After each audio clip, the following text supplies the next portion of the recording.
Hello and welcome to the Mr. Brown podcast, where I reflect on my journey as an early career teacher, with a special focus on mental health.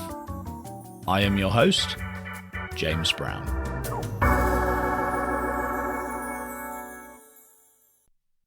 First week of the summer holidays, which means last week was my last week of school. And the final 3 weeks were a little strange insofar as I had finished my PGCE, straight after which I became employed in my school, so the same school that I did my training in, but I was yet to start my first year as an early career teacher, which will be from September. So I spent 3 weeks almost in a limbo state. But the time was spent well, because I got to know some of the students and classes that I'll be teaching next year in my first year as an ECT. But last week, the final week of the year, there was no teaching, because it was Inspire Week, a week full of different trips and excursions and activities, and admittedly some RSHE sprinkled in there. And I spent Monday to Thursday helping out with Year 7. So on Monday, the Year 7s had some RSHE. RSHE, by the way, is relationships, sex and health education. And they had a session in the morning on bullying. And then they heard a cautionary tale about being groomed by gangs. But then in the afternoon, they had a mini graduation ceremony where they graduated from their first year of secondary school. Year 7 in my school is seen as a transition from primary to secondary. So all of their lessons are within one part of the school called the bridge, where teachers come to them rather than the students having to disperse throughout the entire site and find where they need to have their lessons. And the idea is that eases the transition from primary to secondary school. And so this area known as the bridge, they were graduating on Monday afternoon from the bridge. They had a graduation ceremony. And the idea behind this graduation ceremony is one of aspirations. So my head teacher's motto at the moment is that students can't aspire to something that they don't know about. So in order for them, say, to aspire to go to university and to become a graduate, they need to know what going to university and being a graduate is all about. And that's part of the reason behind giving them a graduation ceremony at this early stage, where they each get to wear one of those graduation caps, have their name called in turn, walk across a stage and collect a certificate. And parents are invited, and it was a nice afternoon. On Tuesday, so I should mention also that on Monday and Tuesday, we had the hottest weather in the UK in recorded history. It was high 30s and low 40s. So the graduation ceremony was good fun, but it was hot. But on Tuesday, it got worse. So on Tuesday, it was even hotter, and I accompanied Year 7 to Conkers, which is an outdoor activity centre. Thankfully, they scratched off the agenda the bushcraft session, where the kids would otherwise have been learning how to start fires. I mean, it was so hot on Tuesday that the fires were pretty much starting themselves. So we didn't need that one. And the highlight of the day, I'd say, was the 4D cinema, something which most of the kids hadn't experienced before, and they went wild.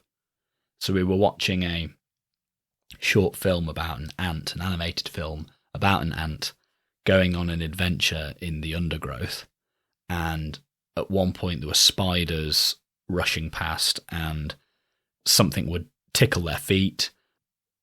But the biggest screams were reserved for when this ant character got plunged into a river and the cinema sprayed us all in the face with water. That was really good fun. Then on Wednesday we had sports day, which my tutor group won. I was very pleased. On Thursday, we went to West Midlands Safari Park, which was good fun, but they seemed to be operating beyond capacity. There were too many cars, too many people, and it took far too long to get round. It took so long, in fact, to get round that when we got to the end, the kids, bless them, cheered. They loved it to begin with, couldn't have been more excited to see the animals, but 2.5 hours later, when it finally came to an end, they cheered their heads off. Bless them. And then on Friday, I wasn't with Year 7, but with Year 9. And that was the last day of the year where we had a celebration assembly. Now, there's nowhere on site large enough to host the entire school, let alone parents as well. So we marched the entire student body, tutor group by tutor group, from the school into town and into a venue that could accommodate all of us. And something I noticed when we were walking to this venue through town was how embedded this school is in the local community. All of the kids who go to my school live within a few miles of the school itself. Many of them live right in the middle of town.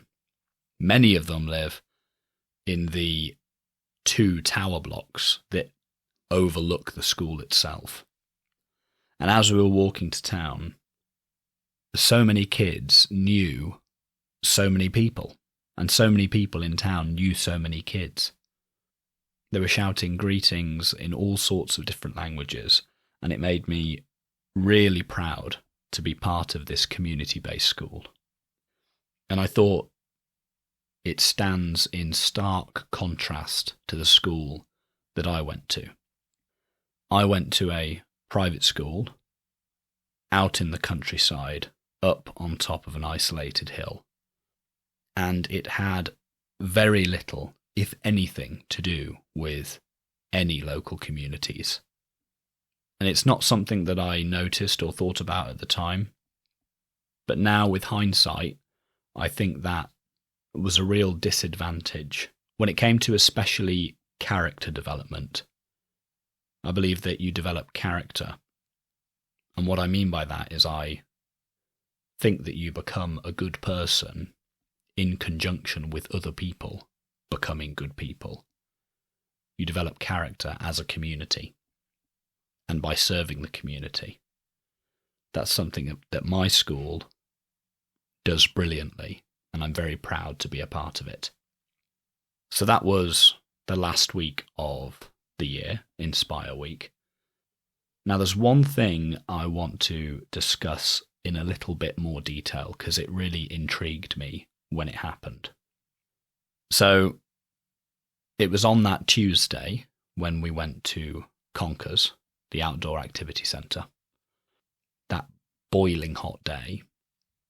And it was the end of the day. We were about to set off and come back to school.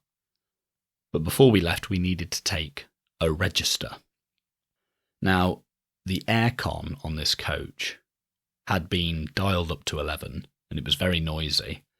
And as a result, when we were taking the register on the coach, we couldn't really hear whether students were answering or not.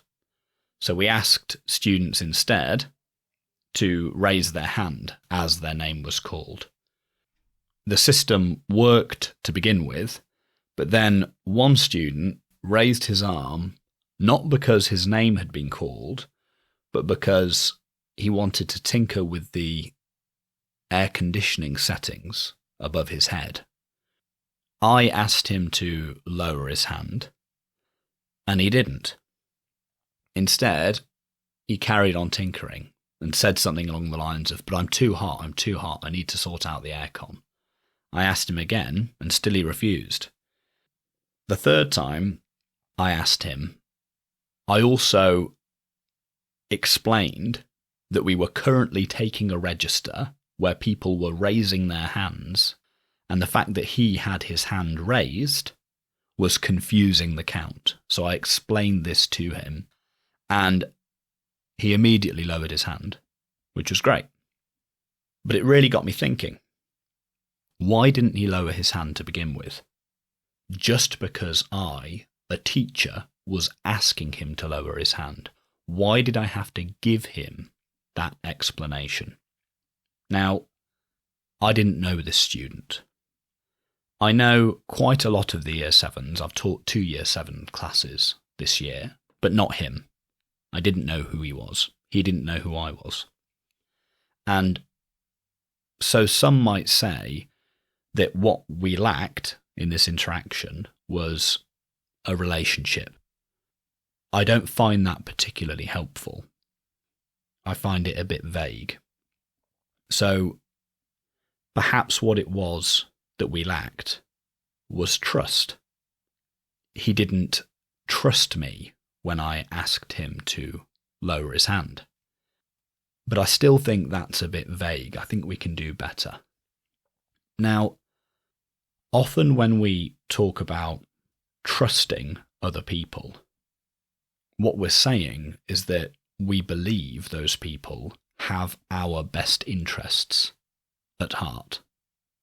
So if you trusted me, for example, you would believe that I would act in your best interests, or at the very least, I wouldn't knowingly act against your best interests. I would never act in a way that could potentially harm you. That's what we mean when we usually talk about trust. But that sort of trust, which I would like to call moral trust, isn't usually lacking. So we tend to assume that people won't act against our best interests. That's our default assumption. Now, of course, there are some people who have experienced abuse or neglect, and their default assumption may be that people will act against their best interests. But those people are the exception. Most people believe that other people aren't out to get them, that other people don't want to harm them. That's the default position for most people. And so, to say that the reason this student didn't lower his hand when I first asked him to was because he didn't trust me, I don't think that quite works as an explanation. First, because his default position, like most people, would likely be that I wasn't out to get him, that I wouldn't act against his best interests. So his default position would have been one of trust, in a moral sense. And second, I was only asking him to lower his hand. I wasn't doing something that could potentially bring harm upon him. All I was doing was asking him to lower his hand.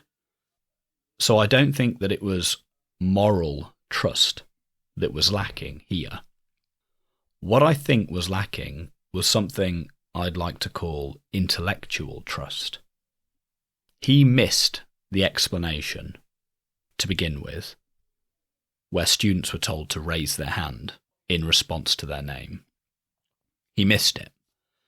So he didn't understand the rationale. He didn't know why I was asking him to lower his hand.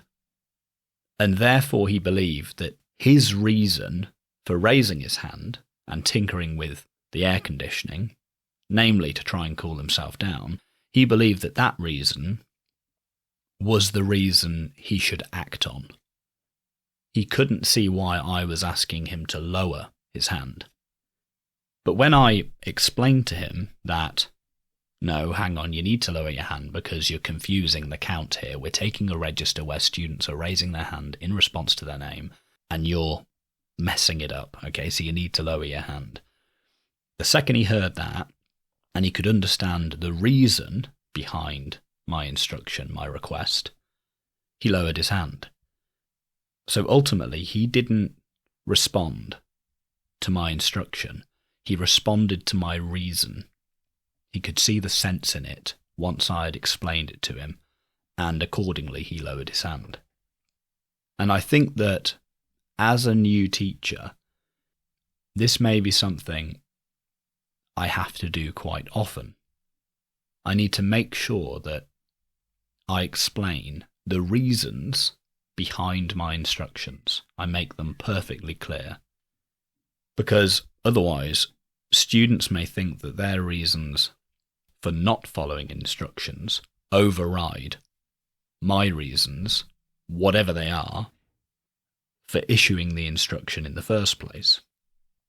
Now, if I can do this consistently enough, if I can show students that the reasons behind my instructions and my requests as their teacher, those reasons are good reasons, then slowly over time, I think I'll build that intellectual trust to such an extent that one day, and perhaps it wouldn't take too long, I'll no longer have to explicate the reasons. They'll know from experience that Mr. Brown, he's a reasonable guy. When he asks me to do something, there's usually a good reason for it. So I don't need the reason anymore. And so I just thought this was an interesting experience and really got me thinking about why students follow instructions. Now, I've mentioned this before, but I think it's worth mentioning again in relation to this particular observation. We have 3 innate psychological needs. This comes from self-determination theory in the psychological study of motivation. So self-determination theory states that for someone to be properly motivated to do something, they need to feel competent. They need to believe that they can be successful at whatever it is they're being asked to do. That's the first psychological need. The second one is relatedness. They must feel a sense of belonging. They must feel like they are part of a community where they are valued, and whatever it is they are being asked to do is also valued. That's the second psychological need. And the third one, which is especially relevant here, is autonomy or self-determination. They must feel that the reasons for which they are acting are their own. They must feel like their reasons come from within. Okay? So they're not being coerced by fear of punishment or the promise of reward. Those reasons are external to them and come from outside. To be properly motivated, they must feel like their reasons come from within. And so, going back to that interaction on the bus, to begin with, this student felt he had very good reason to keep his hand in the air to try and sort out the aircon on a very hot day. And the only reason he had to lower his hand was that me, a teacher he didn't know, was asking him to do so. That's very much an external reason. But once I explained the rationale behind my request, he immediately saw the sense in it and adopted that reason as his own. He internalized it. In the blink of an eye, he went from being antagonistic to perfectly compliant and lowered his hand in a second. Because he's a rational being, he internalized the reason, took ownership for it, could see the sense in it, and immediately acted upon it, and was therefore motivated to lower his hand straight away. So I thought that was a really interesting interaction and worth discussing. Now, like I said, I'm into the first week of my holidays, and what am I doing? So I guess what I'm going to talk about next relates to my mental health. So I think for me, two very important things for my mental health are resting, that is, not feeling tired. When I feel tired, my mental health can become a little more precarious. So the summer holiday is a great time to rest. But rest alone doesn't keep me mentally healthy. In fact, too much rest can be quite bad for my mental health. Because what I also need, and what I need more than anything else, is to have a sense of purpose. And so what this means over the summer holidays is that, as well as resting, I'm also trying to keep busy.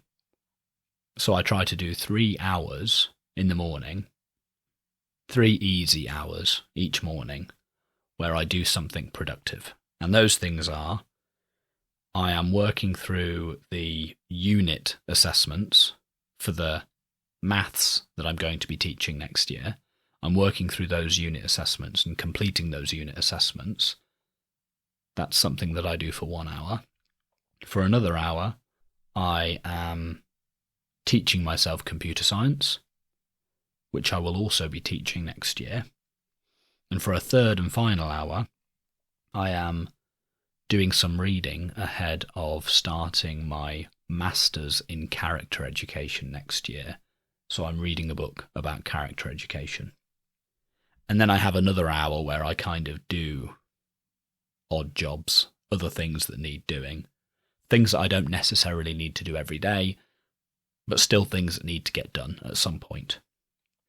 So yes, I'm making sure I get plenty of sleep, I am resting, but at the same time, I'm keeping busy. And I know we're only 2 days into the holiday, if you don't count the weekend, but I'm feeling really good. I've kind of settled into a bit of a routine already, and I think I've managed to strike the right balance. The one thing that I am not doing, and haven't done really for a while, is exercise. I've let that slip, so I'm going to try to reintroduce that over the summer holidays. And something else I'm going to do is release a few episodes of this podcast. Now, I'm not currently in school, obviously, and school usually provides a wealth of things to talk about. So instead, I'm going to do a few episodes which are a bit more abstract, I guess you'd say. A bit more philosophical, if you will. And they're going to be focused on a theme. I want to do an episode on the storytelling structure of lessons. I want to do an episode on the 19th century wood engraving known as flammarion and what that has to do with teaching. And I want to do an episode where I think about the reasons behind what we teach and the way we teach it. We'll see. I may be being a bit ambitious, but I'd like to get at least those 3 episodes out over the summer. And maybe some more, we'll see. But anyway, I hope that your summer holidays have gotten off to a wonderful start, and I hope that you are doing whatever it is you need to do to rest and be happy and healthy, and we will talk again soon. Oh, one more thing before you go. Patreon.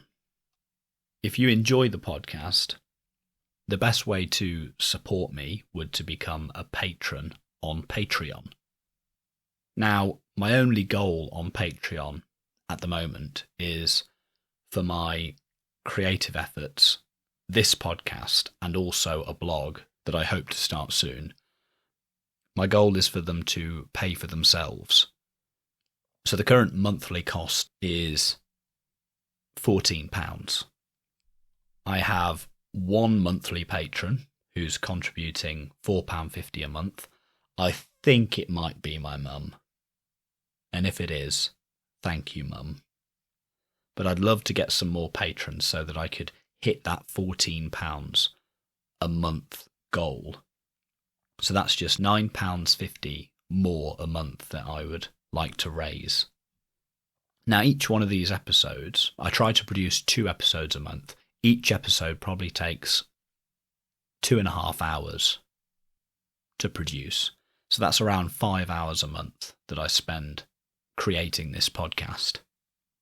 So if you enjoy the podcast, if you get something from it, and if you think that for those 5 hours worth of work, you'd be happy to buy me a coffee once a month, then please consider making the equivalent financial contribution on Patreon and helping me cover the cost of producing this podcast.